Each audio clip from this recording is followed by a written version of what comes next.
We've got fires happening, questions about the ramifications with insurance, where are interest rates headed, and the CPI is what we're going to kick things off with. So, But I think the Fed likes to focus on they strip out food and energy because they're so volatile. correct. If you're using real-time inflation rents as of today, real-time, CPI core is actually 1.9%, which is right under the Fed's target. And now we're talking about earlier inflation and rent and all that, but that was the cumulative effect of the last 4 years that did that. The rate of change is now down. This guy's quoting me half a percentage point better than you. They're charging me 2 points. That's not a good loan to be in. Yeah. Because you're paying 2 points on a loan that you're going to be out of in a year. If that's what your plan is, right? Yeah.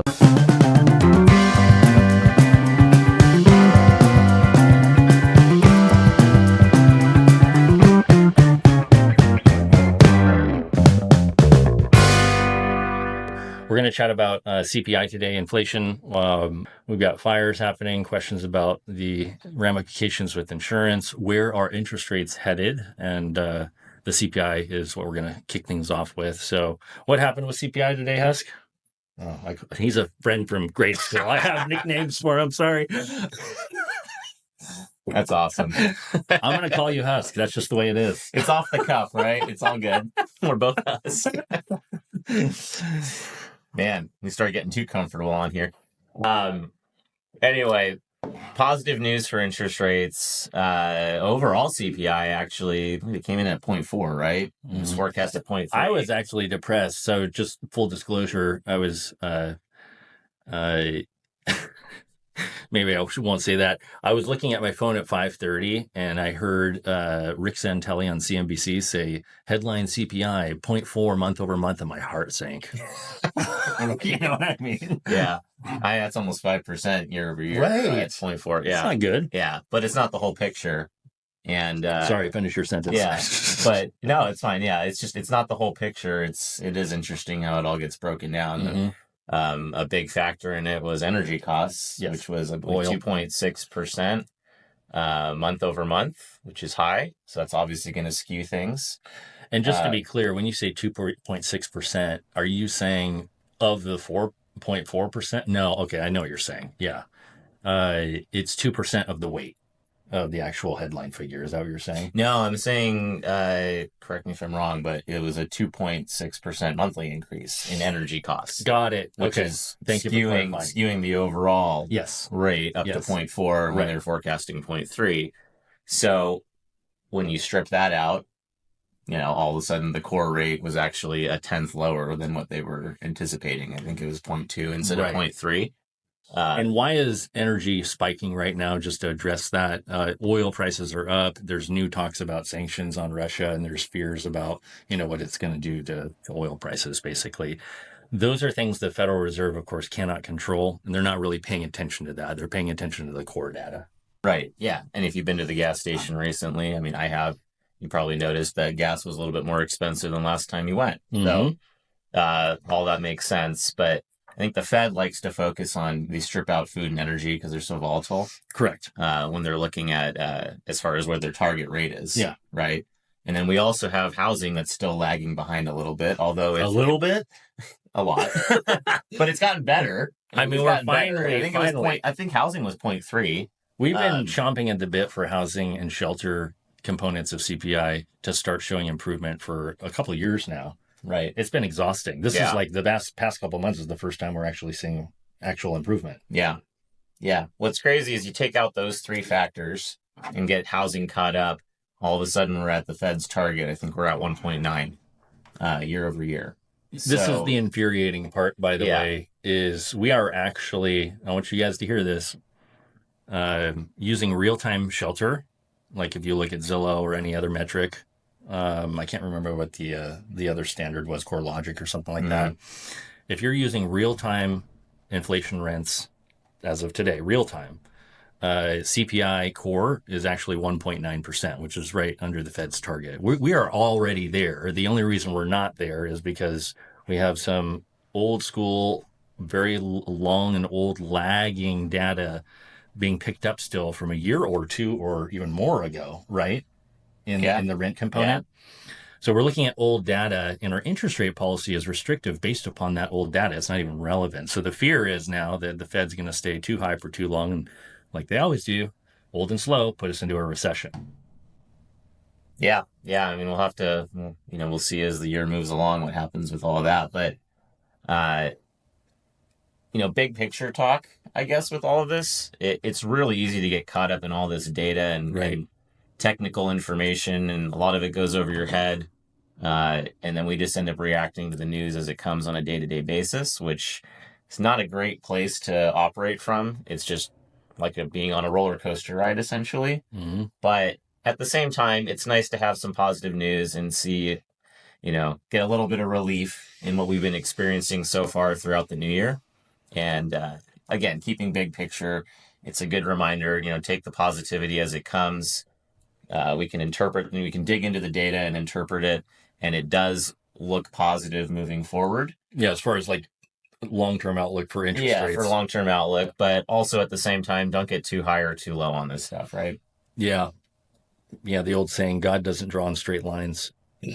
And ultimately, inflation, we forget, was more or less 10%. And right now, core inflation, I know CPI is not so attractive, but it's still made a lot of progress. We're at 3.2% for core. I think it's around there, yeah. Yeah. And then what a lot of people don't realize is Fed's looking at that, but their main focus is the core PCE, which doesn't come out until the end of the month. And that'll be interesting to see because, not to confuse things, but PPI was actually a lot lower than people were expecting. Correct me if I'm wrong. Yeah. From yesterday. Right. I think it was like core was zero gain, right? 0.0%. Yeah. It'll be interesting to see what happens. We do have some favorable inflation data coming, which is the good news. Speaking of the PCE, end of March for February's data. The February 24 month rolling off was like 0.5 month over month for core. Yeah, that's big. So I think and I think we're at 2.8 on PCE core. Right. Yeah. Which hypothetically we could be at 2.5% by the end of March on the inflation data. Yeah, that would be really big. Just moving forward. Hopefully that means that, things are continuing to move in the right direction. And, it's not going to happen overnight, obviously. No. It's going to take some time. And again, it's just important to keep that perspective that things do not move in a straight line on this. You're going to have the mini dips and peaks. And markets overreact. They really overreact. Yes. Well, it's human nature to overreact. And what better example than when you're dealing with money and stocks and bonds and yields and whatnot? It can actually make you crazy if you look at it too often. Yeah, if you just understand basic human experience, from an evolution standpoint, I don't know, 500 to 1,000 or whatever, 5,000 years ago, we were running from predators and animals and worried about getting eaten. And that is our fight or flight response. And we're not worried about getting eaten by saber-toothed tigers anymore. But this fight or flight response, we haven't evolved out of that yet, which I wish I was born at a better time in that sense. Because, that's just the way the market reacts because of that fight or flight response. Everything's an overreaction. And evidence of that is a 10-year treasury not so long ago was at 3.6%. Yeah. And it's ballooned up to 4.8, which is a way, like speaking of overreactions, that was just a massive overreaction. And now, of course, we're seeing it come back a little bit at the first hint of favorable inflation information. So went from 4.8 as of yesterday, basically, to a 15 basis point drop in 24 hours based upon the CPI news. And when do we see a 15 basis point drop in 10-year treasury ever? Almost never. Almost never. Yeah. We'll see it go the opposite direction many times. But what goes up must come down. Yes. And we're probably going to see, this is probably the beginning, and don't quote me on this, okay? Because retail sales comes out tomorrow. And if for some reason that is an obnoxiously hot number, 10-year treasury is going to go right back up. But if it's somewhat average or tame or even weak, guess what? That 15 basis points improvement in the 10-year today, tomorrow will continue its improvement. Yeah, maybe we'll be up to 20. Yeah. 25 total. Yeah. Between the 2 days. That would be great. The other thing to talk about, Jay, is the mortgage spread. Yeah. We're at That's another 2.5, one. 250 basis points right now, which is just the difference between the 10-year and the 30-year fixed, average 30-year fixed. Historically speaking, it's what, 1.75? Yeah. It ballooned up to a high Yeah. of 330 basis points at one point. I know. That was, I think, when rates were touching 8. Think about what rates would be today if we still had that spread right now. Well, it would be at almost 8%. Yeah. Yeah. So the spread's improving. Otherwise, it'd be way worse than it could have been. And I think as we continue to settle and continue to win the inflation fight over 2025, that spread will come down, not in an instant, but 10 bips here, 10 bips there. And I wouldn't be surprised to see a 2% 10-year spread and a mortgage spread by the end of the year, on top of hopefully a settling of the 10-year treasury as well, right? Because of inflation. So in my opinion, barring some, like, I don't understand, like, this concept of, oh, inflation's going to reignite. I just don't buy it. Like, we had a supply chain issue. We no longer have the supply chain issue. I understand there's wars and all that, and that's different. But COVID's over. We don't have shut down supply chain issues. That was the main driver. And then helicopter money. We're not doing Biden. Biden's no longer president. All these, like, the president doesn't control Congress. All this helicopter money thrown on top of supply chain issues, thrown on top of 0% interest rates. There was an obvious reason inflation happened. I just don't think everyone's talking about, ooh, once you let the genie out of the bottle, inflation's going to resurge and there's going to be a resurgence of inflation. I just don't see it. Yeah, I mean, I think there's been this fear the last couple of years of, well, if we if we reduce rates too soon, right, then it's just going to reignite everything, and that they're just desperate to try to minimize that. And people forget, Jay, quantitative easing from 2009 to 2022, up until COVID, we didn't have inflation. We had 0% interest rate policy and quantitative easing, and we had no inflation issues, right? So I don't know why everyone wants to forget that. I think it was a supply chain issue and printing way too many trillions of dollars, and that's not a problem anymore. Right. Yeah. I mean, I think moving forward, like you said, a big part of it too is the spread, between all that. If we can get down closer to 2, that instantly drops interest rates by 0.5 percentage point from today. So we're at 6.5, and even just dropping down to 4% on the 10-year yield. Now all of a sudden we're 5.875 on the 30-year fixed. Give me a traditional mortgage spread of 2% roughly. It would be great. And a 4.25 10-year, right? That's 100 basis point drop from here. Yeah. And we were busy when rates did get down to low 6%. We were busy. Yeah. Very busy. And refi, it was starting up refis again. The overall sentiment between consumers and obviously us on our end was a lot more positive. Yep. It was just a lot easier to do business, right? We're just looking for normal, guys. Yeah. I don't need 3% or 2%. I don't need 4%. I don't need 5%.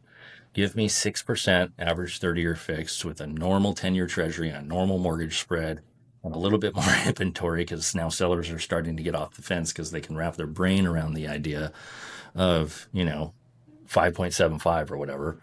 I just want normal. That's all I want. I think with everything that we've experienced the last few years, anything with a 5 in front of it is going to be like the holy grail now. Yeah. If we get down, if all of a sudden we're advertising, and by this I'm talking, not ARM loans or anything, 30-year fixed, conventional financing, that kind of thing. You got 5.99 in there, 5.875. I mean, everyone's going to get really excited, and it's going to kickstart the market a lot more. Yeah, the big favor that 7 to 8% interest rates did for us was it reset the psyche of the consumer when it comes to mortgage rates. That's a really good point that you make there. It really did. I distinctly remember when rates started rising in the first quarter of 2022. Yeah. And as soon as they touched 5%, I know, everyone started freaking out. Consumers were like, oh my God, this is so high. Yeah. Like, I'm not going to do anything. I can't believe rates are 5%. I even felt that way. This is such a high rate.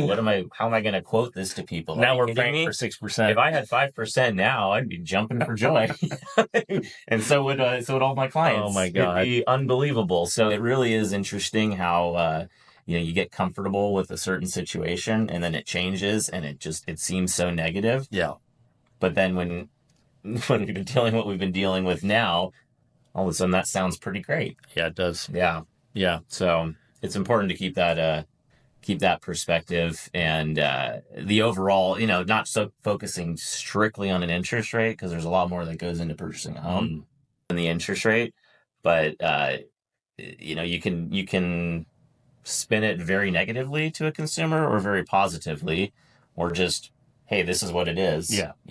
And can we work with this? Yeah. And then go from there. And I will say, it is not, we are not into this mantra, marry the home, date the rate. That's not what we're into. Okay. We are into marry the home if you can afford it. Mm-hmm. That's what I tell everyone. I'm like, hey, let's forget the interest rate. Yes, it's important. Let's look at what the payment's going to be. Does this work for you long term in case nothing ever changes? Well, what about the tax benefits? Are you looking at at the tax benefits? High interest High rates interest means higher write-offs. Mm-hmm. Higher write-offs. And obviously you're building wealth through appreciation and amortization still. So does this payment work for you? Can you sleep at night? Is this going to stress you out too much? What are your long-term goals with real estate in general? And then kind of build from there. Because don't forget, what else is up? Rents, right? Yeah. Now we're talking about earlier inflation and rent and all that, but that was the cumulative effect of the last 4 years that did that. The rate of change is now down.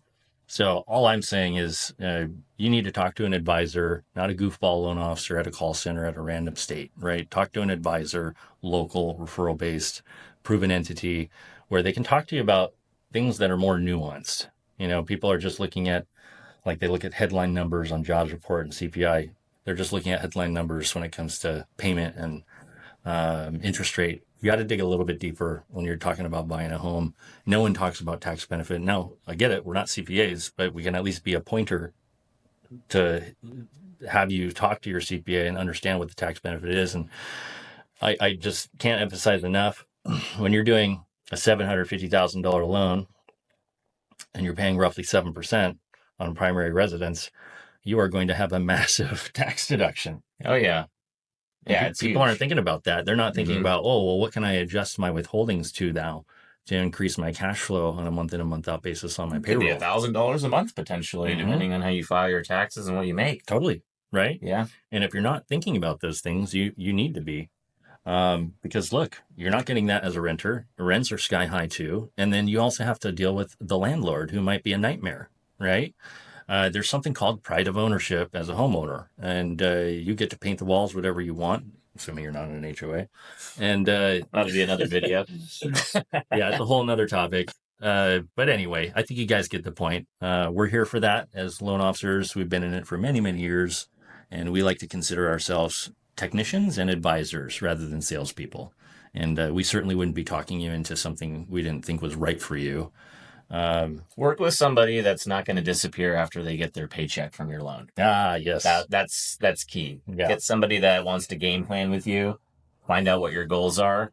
If you tell them, hey, I'm only going to have this home for a year, this guy is quoting me half a percentage point better than you, and they're charging me 2 points. That's not a good loan to be in. Yeah. Because you're paying 2 points on a loan that you're going to be out of in a year, if that's what your plan is, right? Yeah. So, find out, get the whole picture, talk with someone that can walk you through all this and explain everything. And long-term relationship. We want to be a long-term relationship. Right. Yeah. Someone that's still going to pick up the phone a month after your loan is funded if you have a question. Yeah. You get a weird piece of mail that freaks you out. You want to be able to text your loan officer on a Saturday. Not that we encourage you to do that, but I'm just saying. Hey, is this spam? Yep, yeah, that one's spam too. Yeah. Yeah. The mailers are sneaky, so look out for that. All right. Thank you for your time, guys. We'll keep the content coming.